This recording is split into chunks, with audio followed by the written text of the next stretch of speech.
As hard as it is to color outside the lines, it's even harder to have the wrong coloring book to begin with. There are kids who want to be the blue or the pink that the world recognizes as right when they were born into the wrong color. Their mothers held them under the wrong balloon. It should have said, "Congratulations, it's a tough fucking road ahead."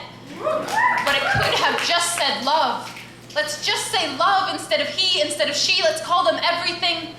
It's for shame that names won't fit any better than clothes that don't fit. Some days a dress is barbed wire knit onto the flesh of a boy crying, "Help me, I'm so lost and I want to go home." And this world is filled with hearts without shells, bodies with doormats that say, "Welcome to hell." It's not lack of trying. People are dying to be the right shape of girl, the right shape of boy, when the world told them they're not the right shape of anything. That night when he said, "I'll never be the man I'm supposed to be, but she never fit me and I just want to fit," I didn't know how to say I'm sorry. So I just held him in the rain. His body gave way, fell to pieces in my outstretched hands, the wreckage sobbing against my chest until all that was left was a cleft heart. Torn between trying to fit into his own skin and trying to stretch his own skin to fit him, his skin begs for normal. Like a dying plea, like a prisoner on death row begging to be free. Later, he said he wished he'd never said normal when he tried to tell me what he wished he could be. He knew when he said it that it meant breaking down every shelter he'd ever worked to build. In a single second, a bomb can drop, but some bombs take a lifetime to build.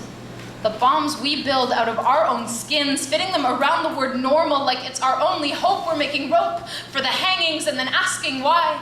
We're writing music for the hate songs and singing, "Baby, don't you cry." Those songs are so loud they keep him awake, but it feels like a nightmare and he can't break free. He's so tired.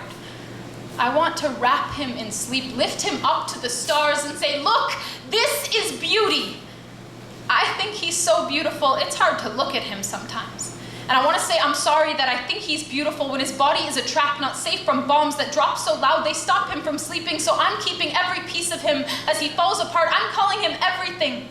So he knows he can be whatever he wants. He can be a Ferris wheel or a gumdrop or a bow tie or a pink sky. I hold his tears on my lips, try to kiss away every name they've ever hurled at his body, every hate line they've ever drawn in his coloring book, every time they've told him he's not what he's supposed to be. He's already gone so many rounds with his own demons, and the time bomb on the clock is screaming for mercy. I know the scars on his chest are nothing compared to the rest of them. Sticks and stones are nothing compared to the rest of it.